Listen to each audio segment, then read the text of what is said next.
Tonight's prom looks set to be unlike anything that you've seen or indeed are likely to see this season. Hosted by musician, actor and all-round comedy rock god Tim Minchin, who joins me now. Tim, how's it going to go tonight? I don't know what's happening. I'm very late and I haven't learnt my lines. You're beautiful. Good. And I love you. I love you. I don't know what's going to happen at all. Welcome to BBC's first ever Comedy Prom.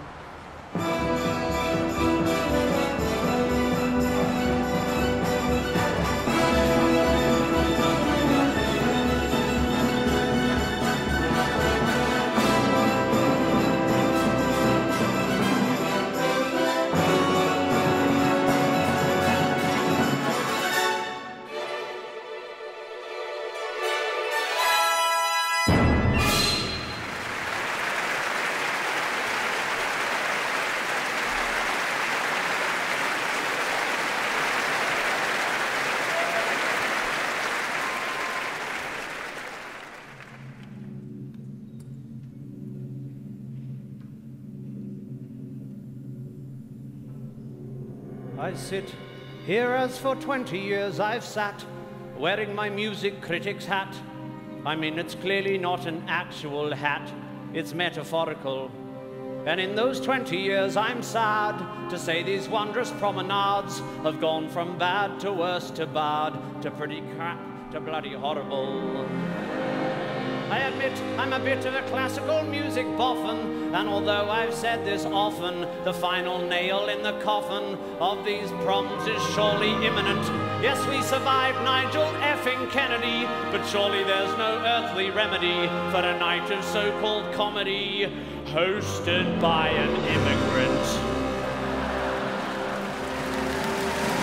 Why we insist on this tosh, it's a mystery. Classical music and laughter don't mix, you see. 160 years of history tossed away for a cheap guffaw. One of our nation's finest traditions, some of our country's finest musicians, forced into humiliating positions. Is nothing sacred anymore. Classical music should always be performed, well, you know, classically, with suitably solemn solemnity, and usually in 3, 4, 2, 3, 1, 2, 3. Now we have this comedy prom. It's all boom-tish and pom-pom-pom.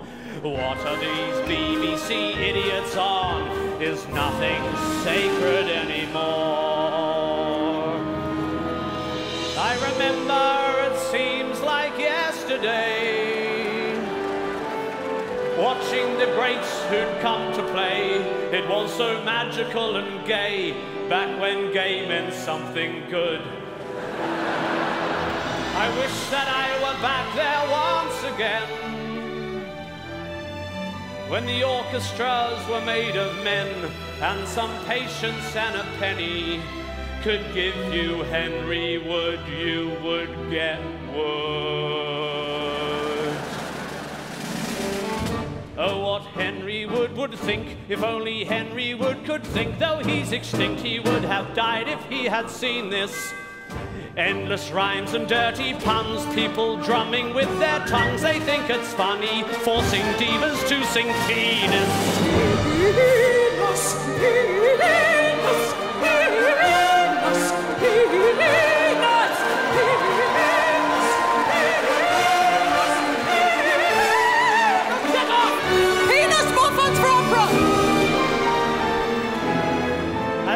It seems like yesterday, when conductors were bearded and grey. This little twerp is not yet shaving, or even looking at the score. Is nothing sacred anymore? We used to care about the art. I mean, honestly, look at this violinist chart. It actually says fart. Is nothing sacred anymore?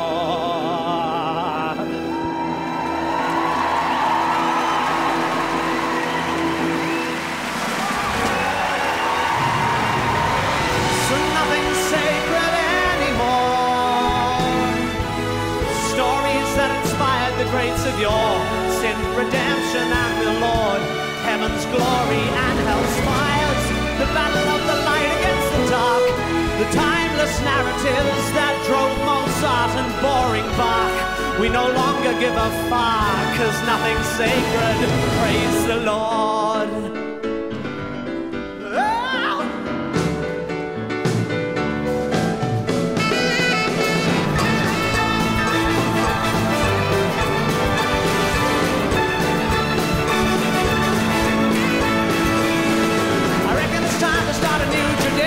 Something designed for us comic musicians. We'll do it every year at the Comedy Proms. It'll be a ritual from now on. At the end of the night, right? Listen up, before they kick us out, start packing up. I reckon all you peasants in the cheap seats should take off your clothes and ride naked on the floor while a member of the royal family plays the tune to Doctor Who on a guitar. Yeah. Seemed reasonable at the time. Welcome to the planet's first comedy prom. Go insane.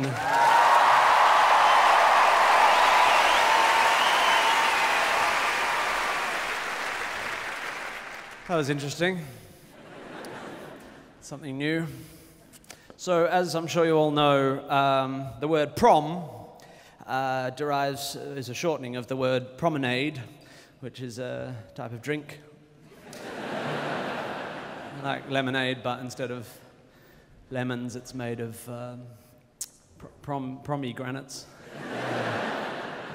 The pomegranate, as you know, of course, is a fruit, the flesh of which is the same color as your liver, because it's named after the Greek myth of Prometheus, who was punished by Zeus for stealing fire, and his punishment was to be tied to a rock for eternity. That's where the granite comes from, in pomegranate. And the eagles were sent down to peck out his liver, therefore pomegranate, and the drink promenade, which Henry Wood loved. Apparently, Henry Wood loved. I mean, you could ask him, but he loved promenade, and thought it was very nice and fizzy, and therefore he named his series of classical concerts after.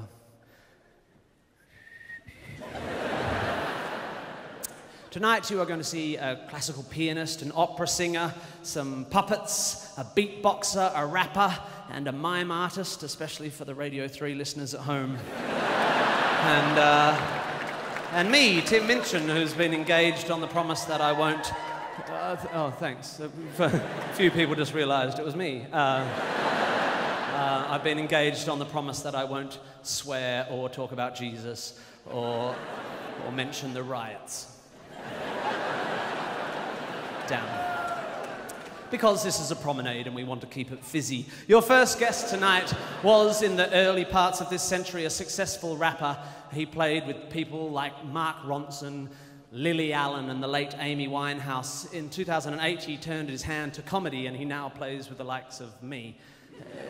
Interesting career move. Please welcome the absolutely lovely and hilariously funny Doc Brown.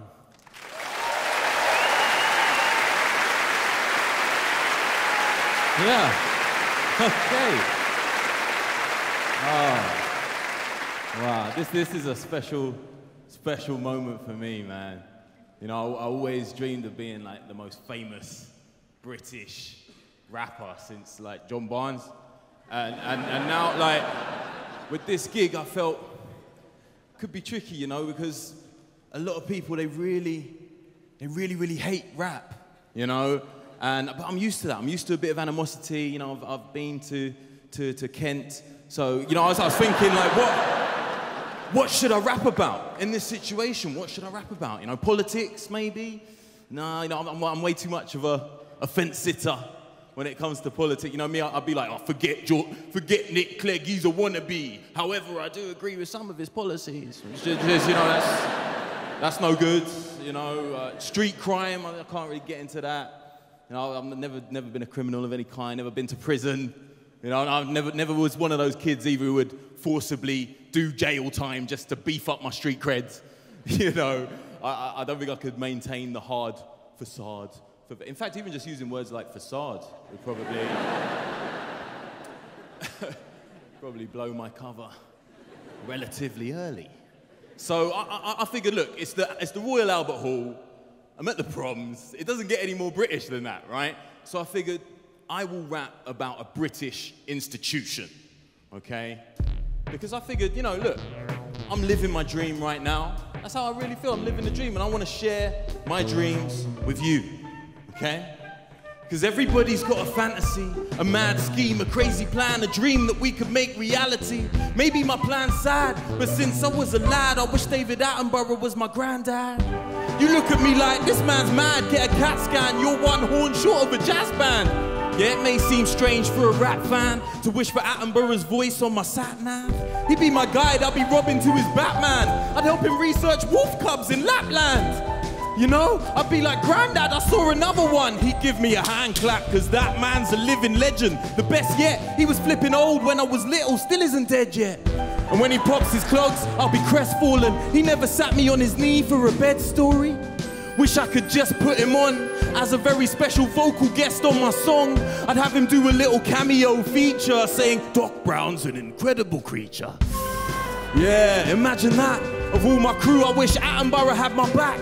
And we could spend a beautiful future together. He could dumb it down for me, I could get clever, tell him all about rap and girls. He could tell me all the facts of the world. But what's the chances he'd be listening to some little rap? He probably thinks it's all bitches and stuff, but Dave is so much more. I aspire to have lyrics like yours. I'd love to rap about panthers that ran fast. Damn, I wish Attenborough was my grandpa. Yeah, I wish Attenborough was my grandpa. Oh, damn, I wish Attenborough was my grandpa. You can but dream, you can but dream. You can but dream, you can but dream. You can but dream, you can but dream. You can but dream, you can but dream.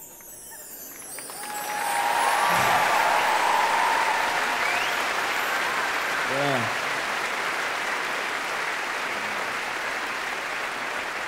Thank you. Thank you. Now, I know a lot of you think I might have been joking. Some of you may have felt that you just witnessed a man having a mini breakdown. But no, I'm serious.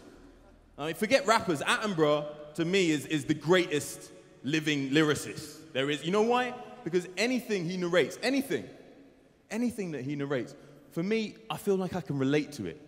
You know, I don't know if you've seen any of these shows, but if you have, then you'll know what I mean, right? Alone.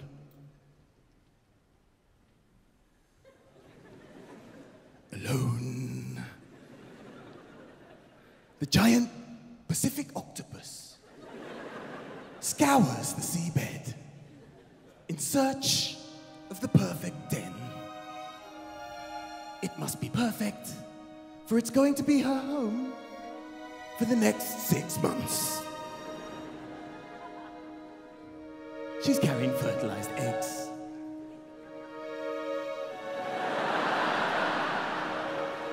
And now, happy and settled, she lays them. 100,000 of them. Over the next 6 months, she carefully tends to her brood, never leaving the den for a moment. Thus, unable to leave, she is starving. Many of these young will not reach adulthood, but she's given them the best possible chance. Her final act of devotion, gently blowing warm water over the surface of the eggs to encourage them to hatch. And after a long and lonely vigil, she is dead.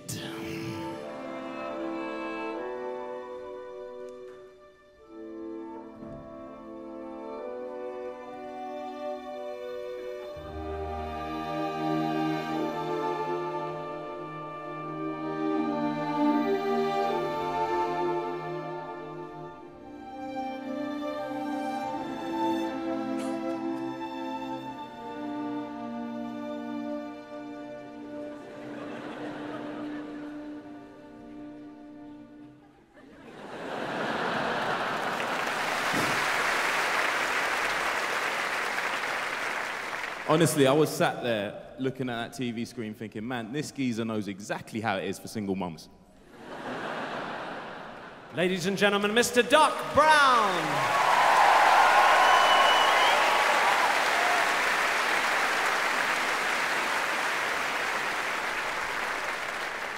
Our guest conductor is no stranger to the proms, having performed in front of 30,000 people on the last night of the proms in Hyde Park. Give it up one more time for Sue Perkins.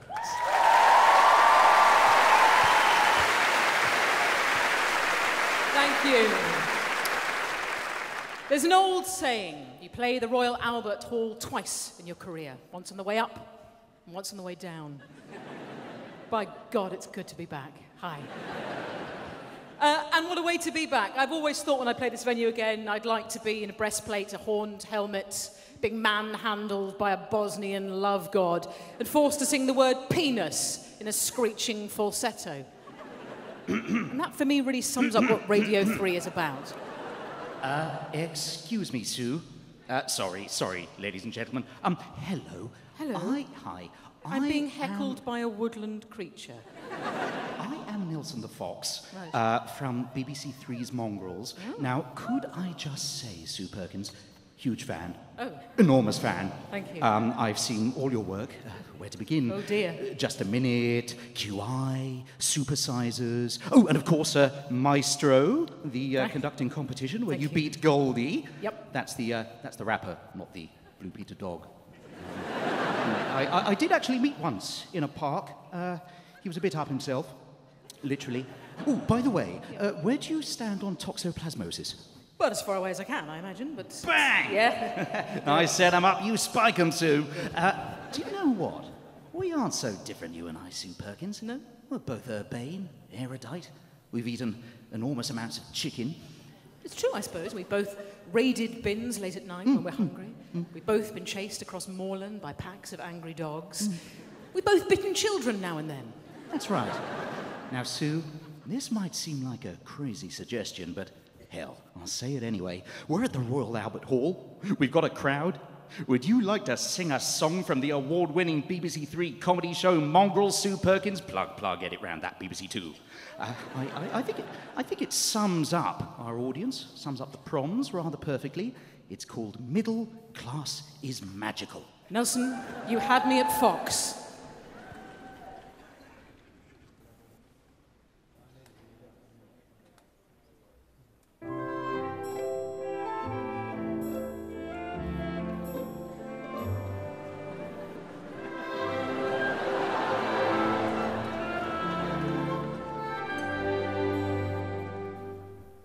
Middle class is magical, a safe world free from strife.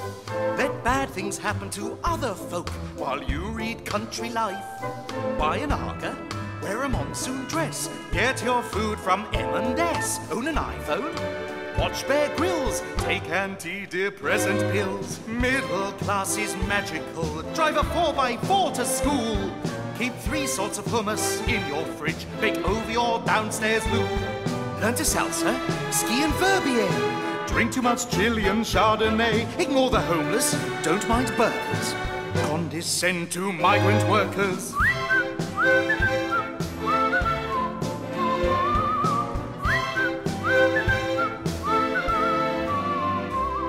When all the world is middle class, there'll be no poverty or starvation. 'Cause we'll all grow our own mange too, and Mylene class will rule the nation. Because middle class is magical. Join us and you'll see. You're already halfway there, 'cause you're not watching ITV.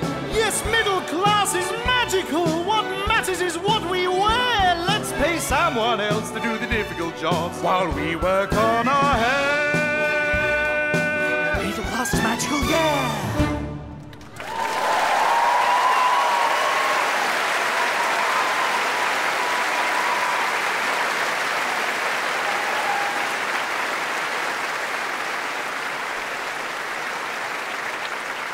To bring a little bit of solemnity back into these promenadian proceedings, I'd like to play you a lullaby that I wrote for the second half of my 2 children.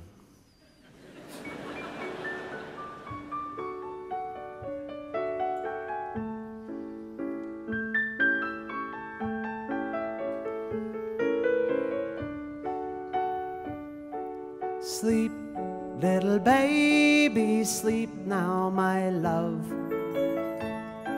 The Milky Way shining high up above. When you grow up, you will learn all that stuff. But for now, close your eyes, close your eyes. Sleep, little baby, try not to squawk. Tomorrow and tomorrow you'll learn how to walk, to love and laugh, to make toast and talk. But for now, Betty buys your blankets hand knitted with pure Angora wool. Your nappy is dry and your tummy is full of enough antihistamine to chill out a bull. Yet still all this gringing. What more could you want for? I just cannot guess. You constantly complain to me. You should feel blessed. There are children in Africa starving to death, and you don't hear them whinging. What more can I do to put a stop to this mind-numbing noise you are making? Where is the line between patting and hitting? When is rocking rocking and when is it shaking? I don't know what else I can do to try and hush you. My heart says I love you, but my brain's saying you, and hoping a child trafficker will abduct you. At least then I'll get a few hours in bed. I've shushed and I've cooed and I've even tried to sing oh blah in the exact voice of Ringo. Now all I have left is to hope that a dingo will sneak in and rip off your fat bitching head.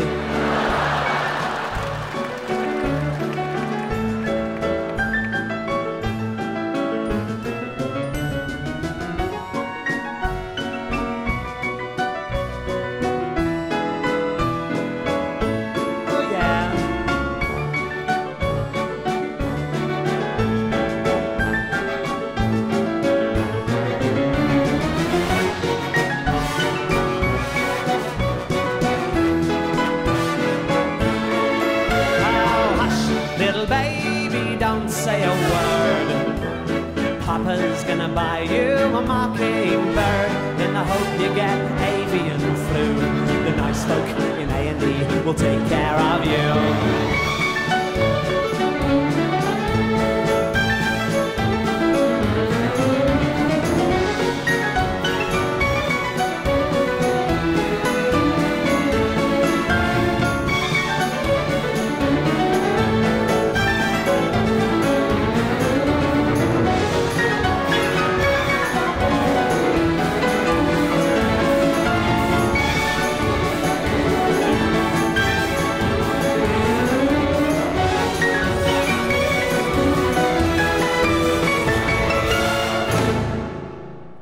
That's it. Close your eyes. Shh, not a sound. I can barely see your tiny belly moving up and down. One thing they don't mention in the parenting book: your love for them grows the closer to dead they look.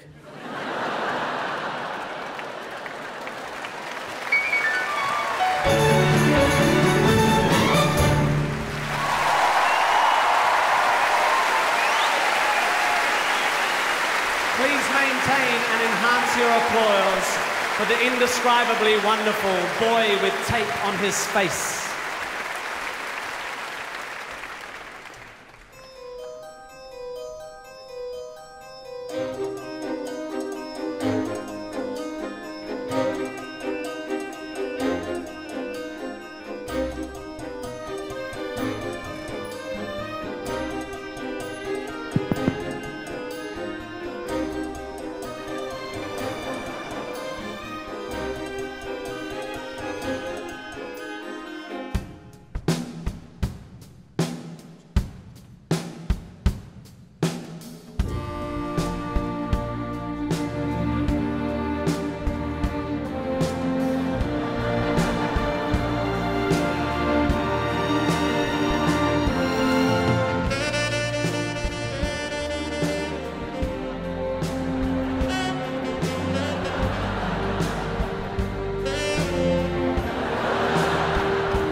don't suppose I'll get many more opportunities to do that.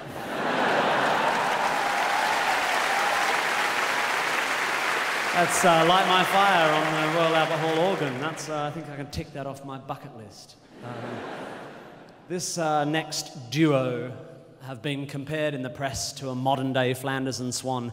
This baritone and his little skinny pianist have been all over the country and are really the kind of act that represent everything a comedy prom should be and would have been if my agent hadn't have slept with the head of Radio 3. Please welcome the beautiful Kit and the Widow. Good morning.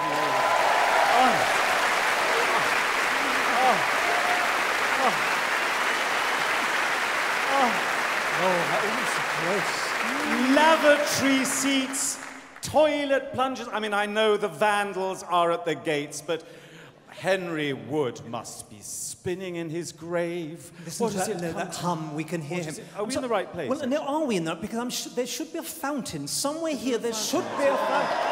Oh, what's happened to the fountain? Well, then did it get lost in the looting, probably? Is no first down market and now no fountain. Do you think we could help by trying to raise the tone? Raise the musical bar. This is the Albert Hall, for God's sake. These are the proms. My plan is we should include some music by the man who is, I think, probably without question, the greatest composer alive in this country. In this country and Europe and the world. Intergalactically. Intergalactically. His brother was playing his cello in this... Oh, yes, some dreary bits of Holst. There was a little bit of that, but that's not the same. It's not the same. It's not the same. Not the same. I refer, of course, to Sir Andrew Lloyd Webber, may his tribe increase. So, I beg your pardon. He's not Sir Andrew Lloyd Webber. His name is Lloyd Webber. Lloyd Webber. Yes. I am not worthy. I am not worthy. I am not worthy. These things are terribly important. They are. And since we seem to be chasing the Saturday night ratings, what better than to place... Well, I think if you could just remember that his name is Lord Lloyd Webber, Baron of Sidmonton. I think that will help. Baron of Sidmonton. Yes. Baron. He's styled Baron. Nothing to do with his musical imagination. He's just styled Baron. And in these concerts, I think his place is rightfully here. We shall use his formula now, one we shall share with you, good promenaders. Tournament. You too can write a great West End score. Steal it from somebody else. The public will clamour, the public will roar. They won't know the best tunes were written before. Prod their memories with some musical arrow that sounds quite like bolero. And sit back as it sells. You too can write a great West End score. Steal from somebody else. Young Mendelssohn wrote this lovely violin tune. I don't know, but I love it. I don't see why it moves me. Gold and Tropft, Blatt und Blatt. I bet Richard Strauss couldn't think of that. Open up your mind, let your fantasies unwind, and if Puccini's Fanciulla sounds the same, safer that than rip off La Boheme. You too can write a great West End score, steal it from somebody else. It's very easy. Don't think it's strange. All you need is a good piece by Bach, and no one will know once you've made the odd change. It's an illusion. It's not as original as they all claim. It's the prelude in C all the time. But the royalties still stay the same. Voll-tempered Klavier, Fugue in E major, sung high by Michael Ball. Love changes bugger all.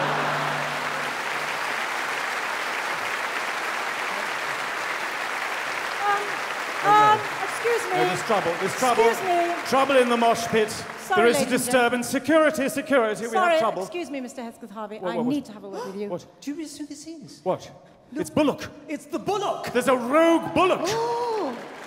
Do we have a matador in the house, ladies and gentlemen? The leading Wagnerian soprano of her generation. What are you doing down there? Never mind all that. I need to have a very strict word with you two. So I cannot concentrate when you're dressed like that. Excuse me. What is this? Trousers? Trousers at the Albert Hall. Darling, the thing is, you're a soprano. And you're dressed like a mezzo. Excuse me. Excuse me. Do I look like the sort of girl who's about to break into a da capo aria? Let's only hope not. Now look. Can I just say, aren't you 4 weeks early? Well, yes, I'm just getting a bit of practice. She's doing the last night, ladies and gentlemen. Yes. This is it. Exciting. Oh, look. Yes. But meanwhile, Yes. I've got the most marvellous Sondheim song here, and I think we should do it. A make up for what Sondheim you've song been to do saying. now? Absolutely. I can't wait. Which one? Oh, This one. Oh, look, Susan Bullock. Ladies and gentlemen, the leading Wagnerian soprano of her generation will now deliver, by Stephen Sondheim and Mary Rogers, The Boy From.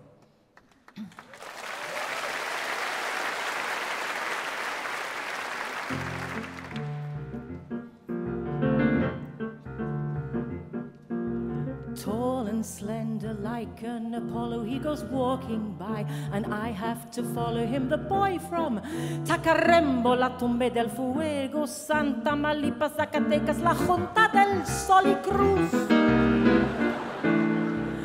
When we meet, I feel I'm on fire, and I'm breathless every time I inquire how are things in Tacarembo, la tumbe del fuego, Santa Malipa, Zacatecas, la Junta del Sol y Cruz. Why, when I speak, does he vanish? Ooh, why is he acting so clannish? I wish I understood Spanish. When I tell him I think he's the end, he giggles a lot with his friend. Tall and slender, moves like a dancer, but I never get any answer from the boy from Tacarembo, la tumbe del fuego, Santa Malipa, Zacatecas, la Junta del Sol y Cruz. I've got the blues. Why are his trousers vermilion? His trousers are vermilion. Why does he claim he's Castilian? He says he's Castilian. Why do his friends call him Lillian? And I hear at the end of the week he's leaving to start a boutique. Though I smile, I'm only pretending, 'cause I know today's the last I'll be spending with the boy from Tacarembo, la tumbe del fuego, Santa Malipa, Zacatecas, la Junta del Sol y Cruz. Tomorrow he sails, he's moving to Wales to live in Llanfair, Pwllgwyn, Gillgo, Gers, Windrob, Wyll, and Isilio, Goch. Oh.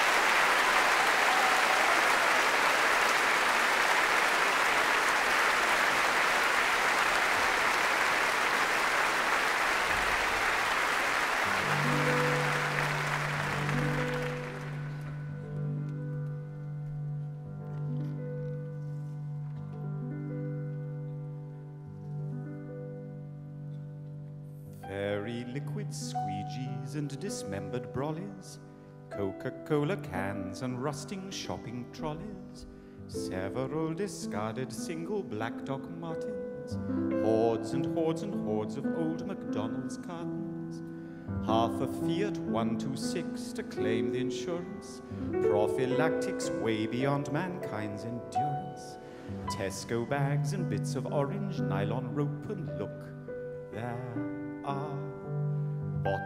labeled Cherryade and Rocket Thunder, empty packs of cigarettes and Golden Wonder, toys that you get given free at service stations, plastic fobs from Henley members' reservations, orange peel and Castrol Super Lube containers, Baco foil and Adidas athletic trainers, double blade disposable blue razor blades, and look, there are part disintegrating bits of perch and tensioned floating recent life that won't bear close attention.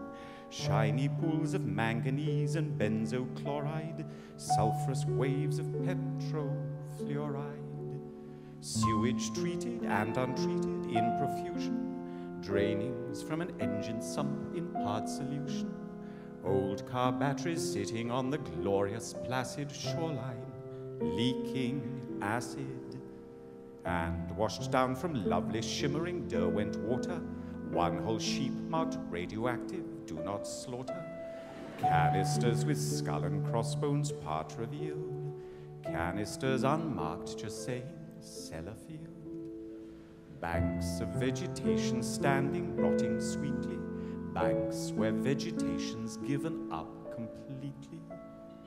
There I sat down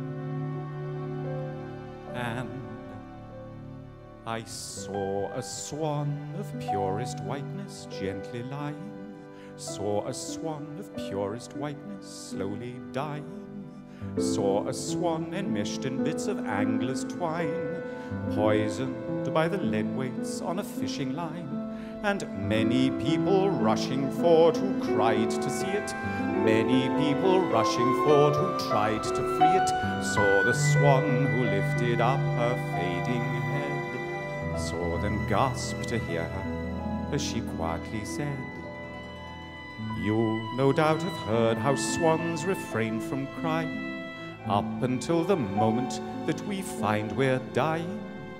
Charming, but as you can see, by then it's not much use. Quite apart from which swans aren't responsible, you know. So, what's your excuse?"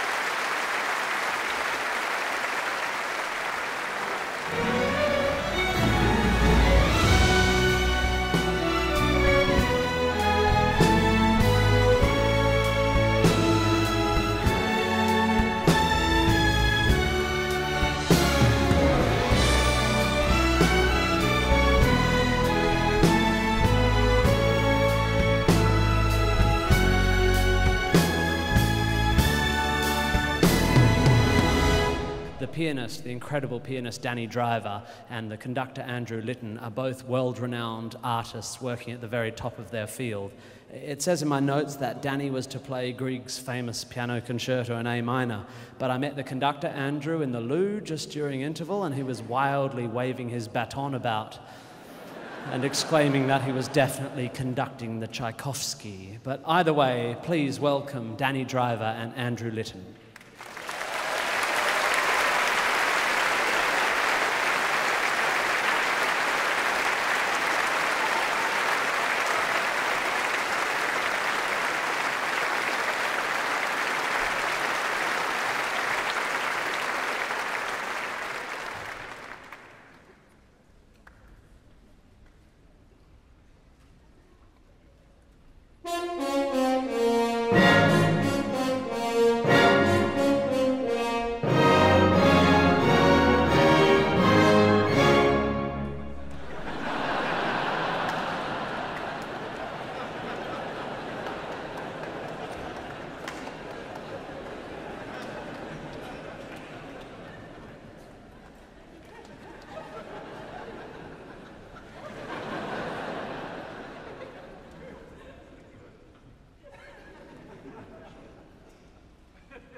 Danny Driver and Andrew Litton with the famous Concerto Populaire by Franz Reisenstein. Yeah, this is probably not a brilliant idea, getting an actual musician to do an actual piece of music, because I've got to admit to feeling quite insecure now. A little bit defensive, a little bit threatened. And so I think I'm going to do what I've always done in my life, and it's served me well, I think, thus far. What I always do when I feel threatened is do something stupid.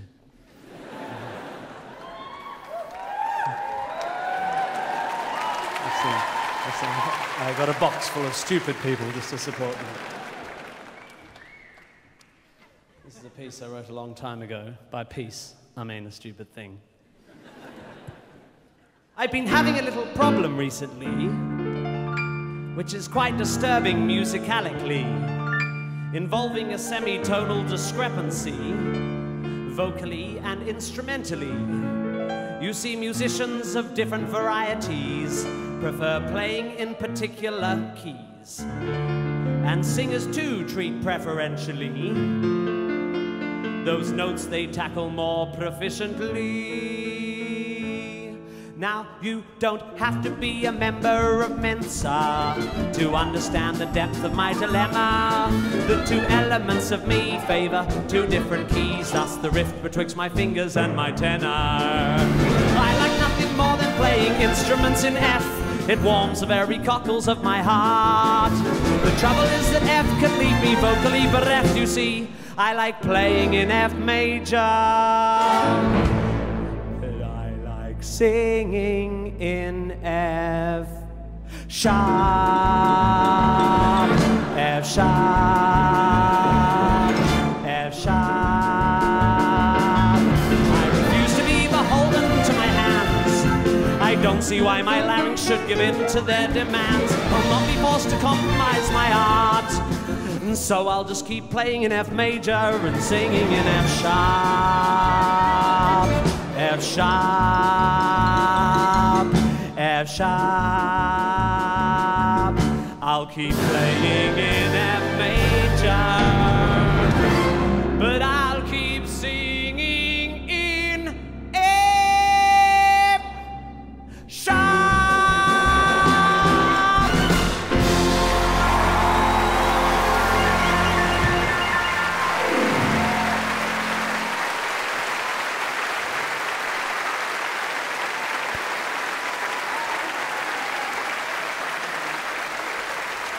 You've got to use what skills you've got. Please welcome back to the stage the marvellous Kitten the Widow, Sue Perkins, and the finest Wagnerian soprano of her generation, Susan Bullock.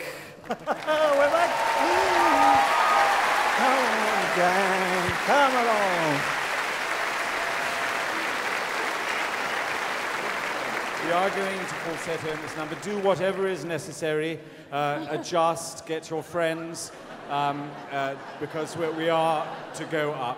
But on this Comedy Prom program, we couldn't possibly not have the greatest comedy song ever. The most famous ever. By Flanders and Swan. No. You know exactly what is coming. Do you know this one, Sue? I can't sing. No. Well, of course you can. Can you look like a hippopotamus then? Yes. Right. Can I sing with you? Could we sing together? Yes. That would be nice. It'd be very encouraging for me. It'd be a very beautiful moment. Are you all ready down? We're all ready, yes, we're all Are you ready, braced. Maestro We're braced, Jules? yes. Let's have this hippopotamus song.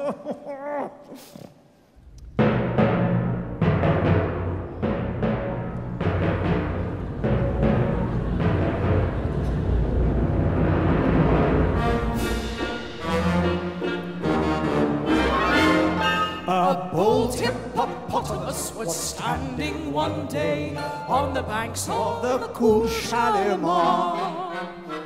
He gazed at the bottom as it peacefully lay by the light of the evening star. Away on the hilltop sat combing her hair his fair hippopotamine maid. The hippopotamus was no ignoramus and sang her this sweet serenade.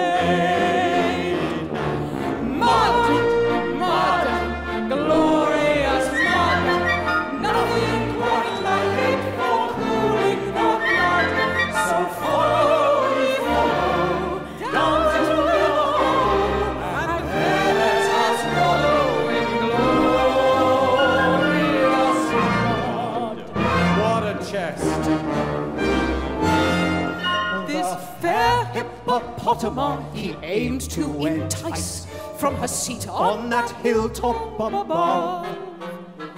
As she hadn't got a ma to give her advice, she came tiptoeing down to her love. Like thunder the forest re-echoed the sound of the song that they sang as they met. His innamorata adjusted her garter and lifted her voice in duet. Falsetto! Murdered, martyred, glorious land. Nothing quite like it for cooling the blood. So far we follow, down to the hollow, and then let us follow in glorious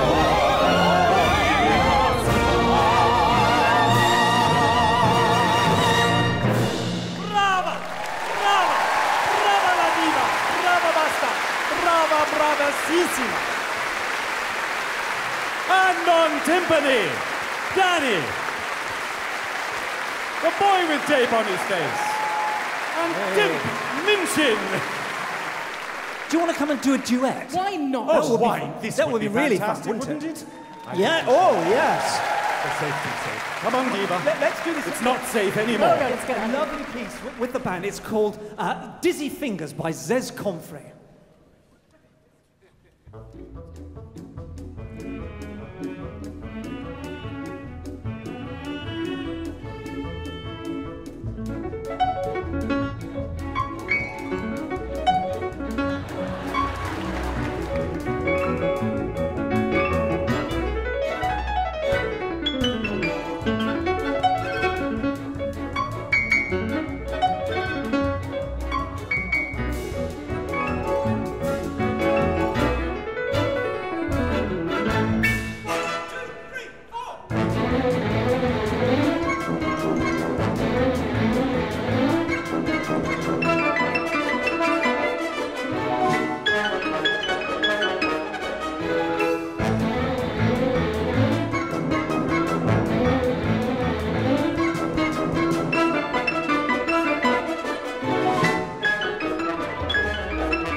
Dizzy Fingers.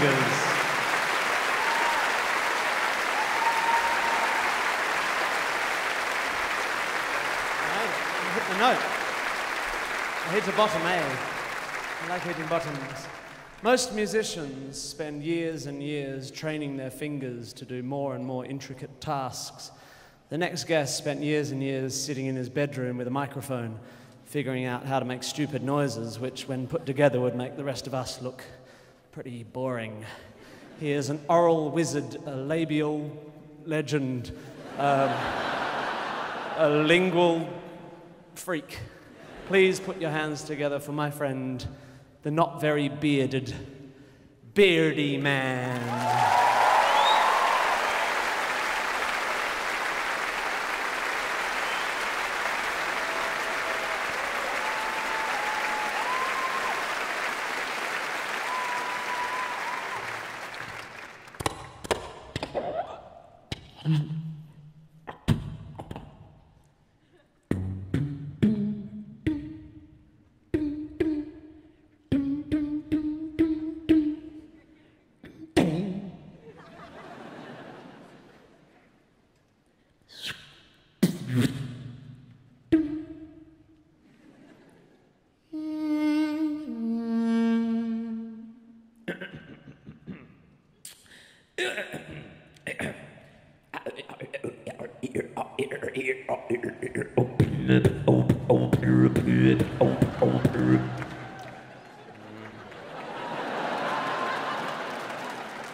Ladies and gentlemen.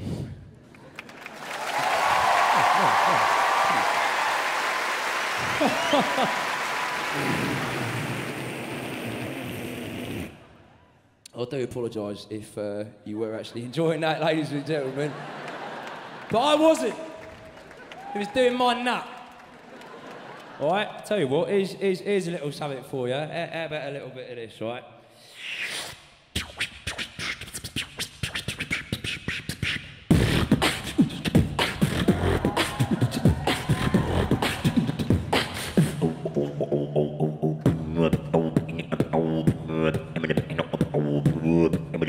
Now it's a bit much, really, isn't it? It's the proms! You can't do that in the proms! No! Cool! Saints preserve us! Grill me cockles or whatever it is, I don't know. Right, here we go. I think this will be a bit more appropriate for the environment. Here it goes.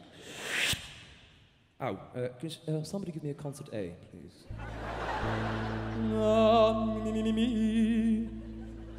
La. Yes.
Here we go with a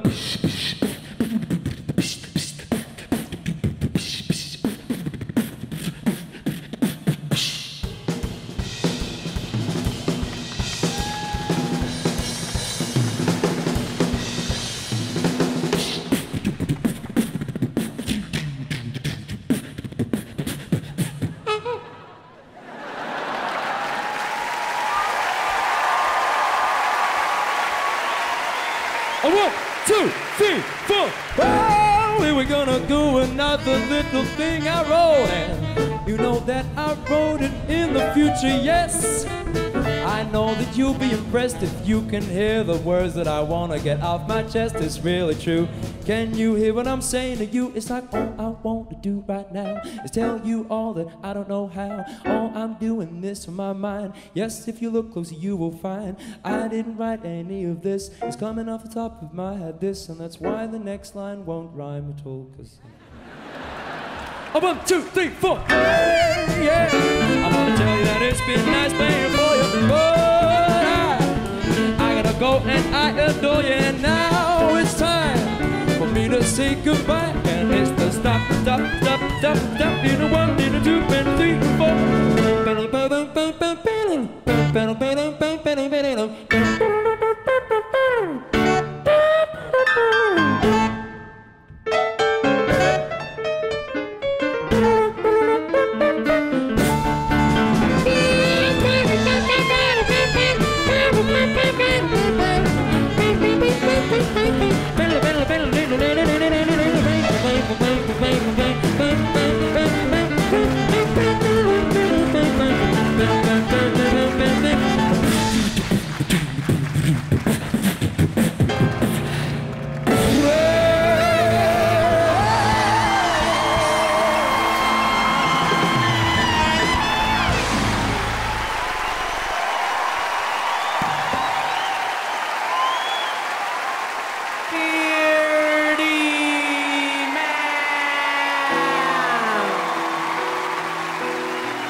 Song, my last song.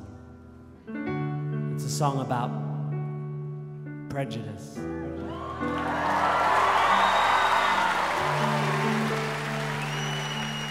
And the language of prejudice. And the power of the language of prejudice. It's called Prejudice! Prejudice! In our modern free-spoken society, there is a word that we still hold taboo. A word with a terrible history of being used to abuse, oppress and subdue. Just 6 seemingly harmless letters arranged in a way that will form a word with more power than the pieces of metal that are forged to make swords. Swords. A couple of G's, an R and an E, an I and an N. To 6 little letters all jumbled together have caused damage that we may never mend. And it's important that we all respect that if these people should happen to choose to reclaim the word as their own, it doesn't mean the rest of you have a right to its use. So never underestimate the power that language imparts. Sticks and stones may break your bones, but words can break hearts. Couple of G's. G's, unless you've had to live it. R and an E. Even I am careful with it. An I and an N. In the end, it will only offend. Don't want to have to spell it out again.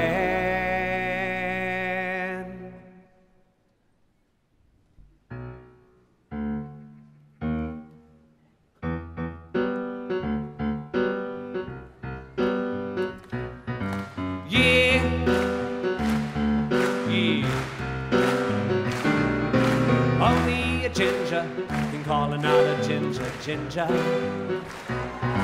Only a ginger can call another ginger ginger.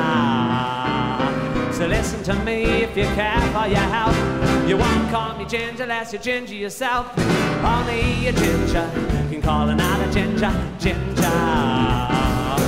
When you are a ginger, life is pretty hard. Here's a brutal bullying in the schoolyard. Kids calling you Ranger and Fanta Pants.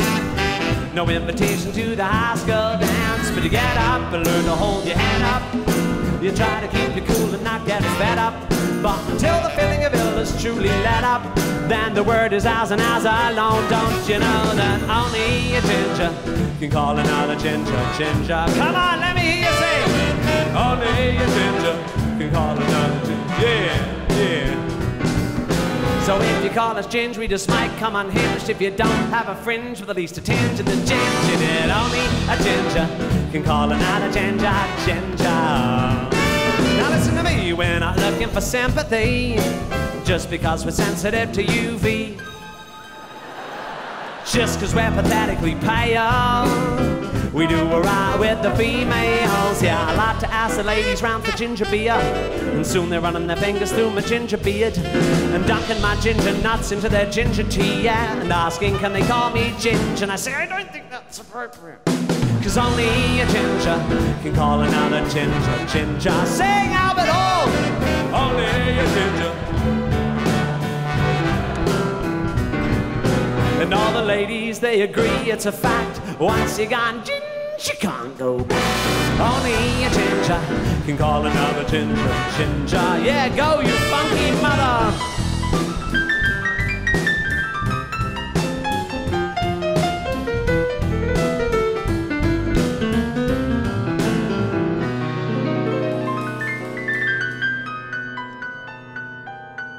Yeah, you can call us bozo or fire truck. You can even call us carrot top or blood nut. Yeah, you can call us matchstick or tampon. But playing with the G word is just not on. If you're a ginger folk and you don't like us, we will stand up to the fight if you want to fight us. But if you cut yourself, you might catch gingivitis. So maybe you should shut your funky mouth. Only a ginger can call another ginger ginger. Sing!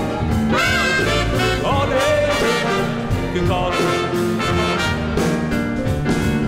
So if you call us ginger, you can't whinge if you're injured. If you don't have a tinge into the ginge in your minge. Only a ginger can call another ginger, ginger. And you know my kids will always be clothed and fed, 'cause Papa's gonna be bringing home the gingerbread. And they'll be pretty smart because they'll be well read. And by red I mean red and the other kind of red. Woo! Only a ginger can call another ginger, ginger. Sing! Hey, only a ginger can call another ginger, ginger. Just like only a ninja can sneak up on another ninja. Only a ginger, only a ginger, only a ginger. Yeah, I used to think I'm not pointing the finger, I'm just having a singer. I am just reminding ya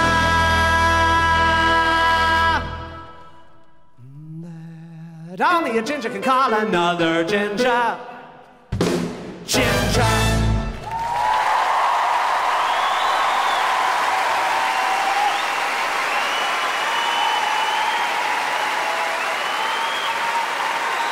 And that, my friends, is that.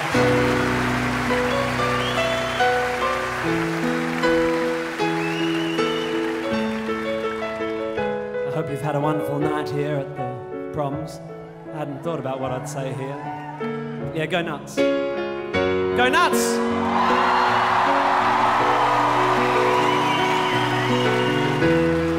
That's Ben on the cello. It's beautiful. It's gorgeous. Yeah, it's beautiful.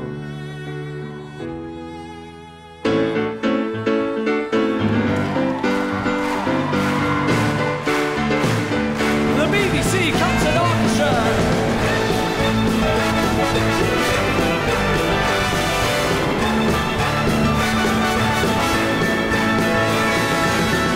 Please thank Doc Brown. Thanks for not stereotyping me too. If you do, I will sell you drugs, then kill you. Yeah! Sue Perkins!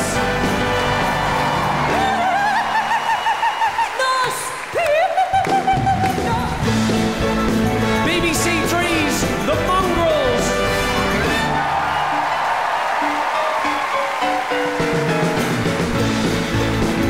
The boy with tape on his face!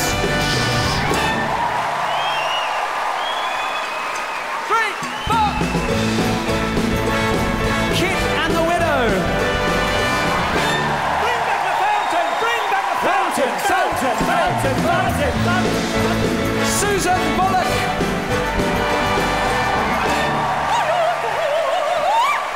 So, Danny Driver and Andrew Litton. Stay there, keep counting.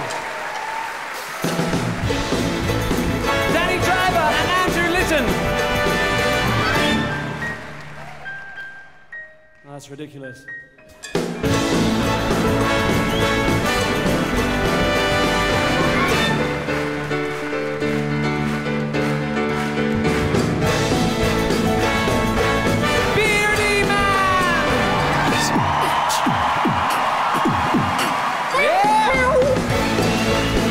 Jules, Buckley and the BBC Concert Orchestra.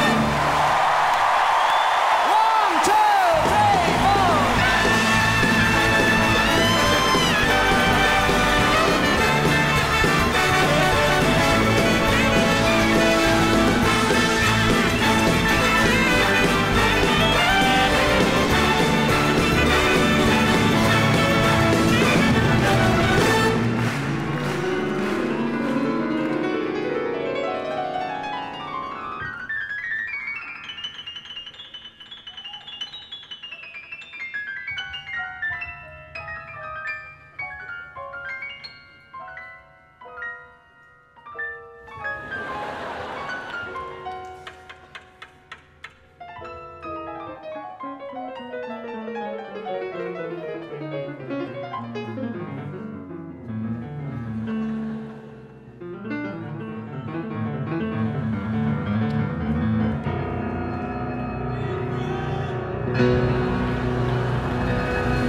This has been your Comedy Proms.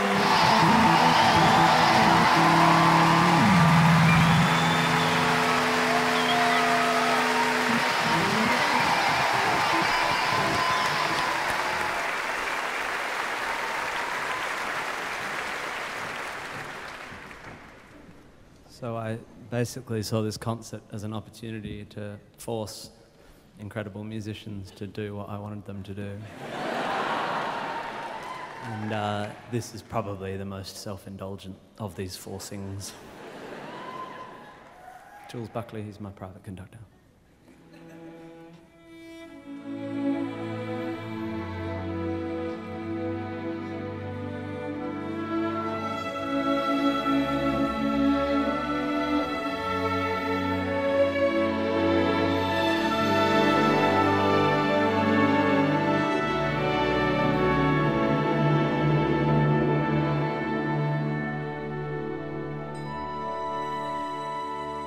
This is my earth, and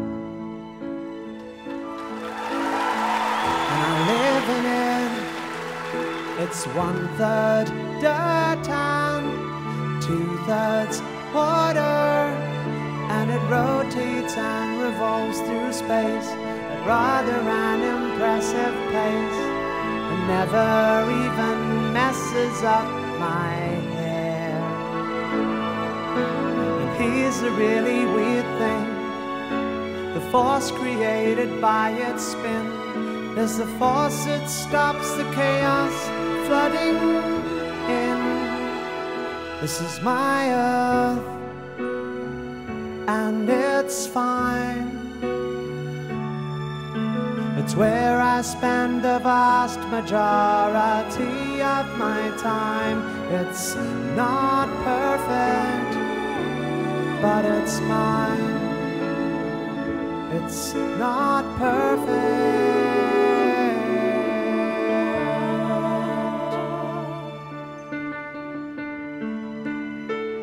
This is my house, and I live in it. It's made of cracks and photographs. We bought it from a guy who bought it from a guy who bought it from a guy whose granddad left it to him. And the weirdest thing is that this house has locks to keep the baddies out, but they're mostly used to lock ourselves in. This is my house, and it's fine. It's where I spend the vast majority of my time. It's not perfect, but it's mine. It's not perfect, but it's mine.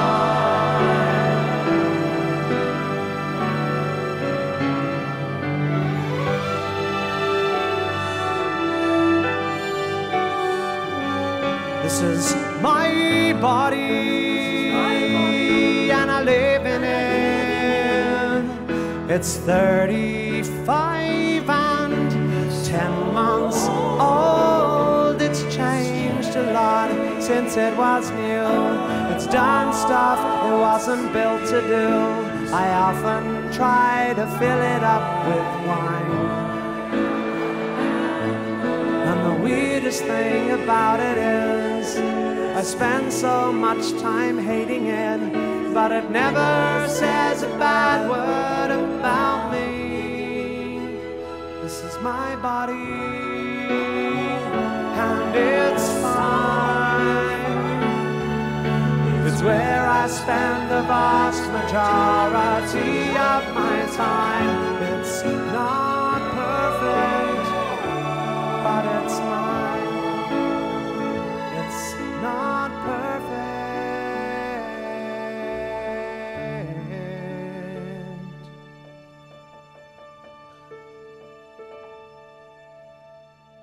This is my brain, and I live in it. It's made of love and bad song lyrics. It's tucked away behind my eyes, where all my screwed up thoughts can hide. 'Cause God forbid I hurt somebody.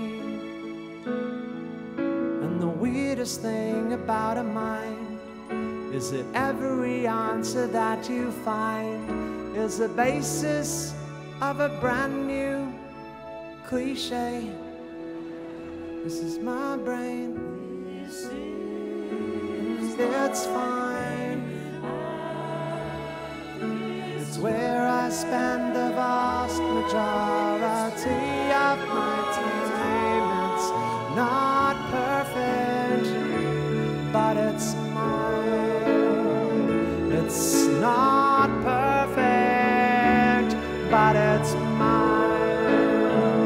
It's not perfect. I'm not quite sure I've worked out how to work it. It's not perfect, but it's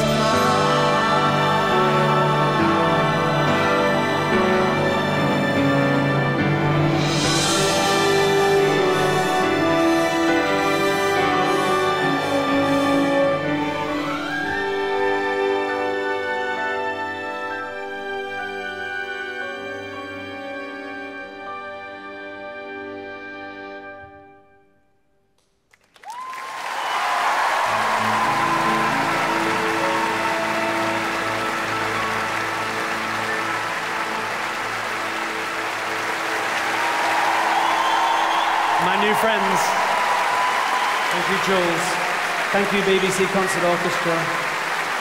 Thank you so much for coming. Enjoy the rest of the proms. Good night.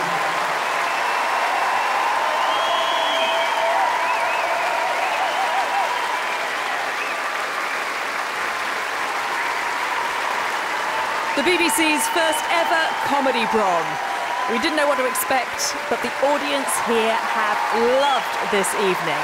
And of course, hosted by the fabulously talented, the inimitable Tim Minchin. Tomorrow evening on BBC 4, there's another chance to see the charismatic Gustavo Dudamel conduct the Simon Bolivar Symphony Orchestra in a performance of Mahler's mighty Second Symphony. And I'll be back next Saturday on BBC 2 and BBC HD for an evening of unashamed glitz and glamour when John Wilson and his orchestra return to the Royal Albert Hall for a celebration of the golden age of Hollywood musicals. But for now, from me, Katie Derham, good night from the BBC Proms.